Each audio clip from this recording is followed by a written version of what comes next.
An instructor of the Superhuman Management Association, Austin, was murdered. The killer turned out to be his own student, Casey. Casey's superpower is poison, and ordinary superhumans can't withstand her attacks. To completely eliminate the traitor from the association, the top management decided to send 6 superhumans to form a hunt squad. These 6 individuals came from different regions across the country, all highly skilled and experienced in combat. But while they were on their way to the rendezvous point, Henry received a letter from an intelligence agent, addressed to them. However, the letter had been poisoned by Casey, and the moment it was opened, it turned to ashes. At that moment, a mutant rat instantly attacked Henry. Although Henry easily eliminated it with a swift kick, a nearby manhole cover started shaking uncontrollably. Immediately, hordes of mutant rats swarmed out from the sewer. Even the rats from residential buildings had mutated, all charging towards them. However, strangely, these mutant rats only targeted Henry, who had opened the letter, and completely ignored everyone else. But Henry didn't panic. Instead, his eyes gleamed with a hint of excitement, because his superpower is invulnerability. Moreover, in combat, the stronger his opponent, the more his own attack power increases.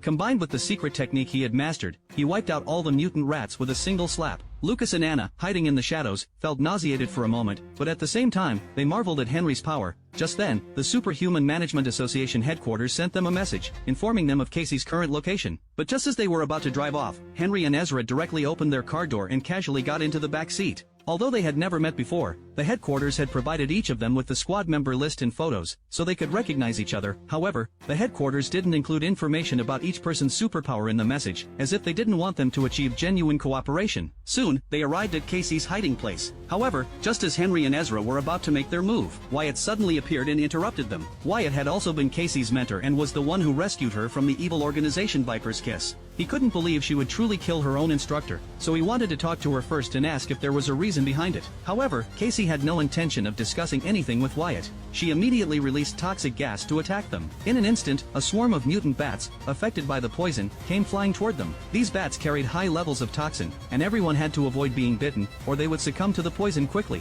Wyatt then used his own superpower, the ability to communicate with animals. He could make powerful creatures cooperate with him to attack the enemy, but his own defense and offensive capabilities were relatively weak, so he had to rely on his teammates for support. Yet, the mutant bats kept coming in an endless stream, as if there was no limit to them. Just as they prepared to seize a chance to escape, Anna stepped in to cover them from behind. No one knew what Anna's superpower was, not even she herself, but her combat methods were incredibly diverse, with both long-range and close-quarters attacks being exceptionally powerful. After Anna eliminated all the mutant bats, Casey emerged from the warehouse. Wyatt immediately asked her why she had killed Austin, but Casey avoided the question entirely. Instead, she blamed Wyatt for saving her 5 years earlier, saying he should have let her perish with Viper's Kiss. In her eyes, Wyatt deserved to die even more than Austin. She then commanded her companions to launch another attack against them, while she took the opportunity to flee the scene.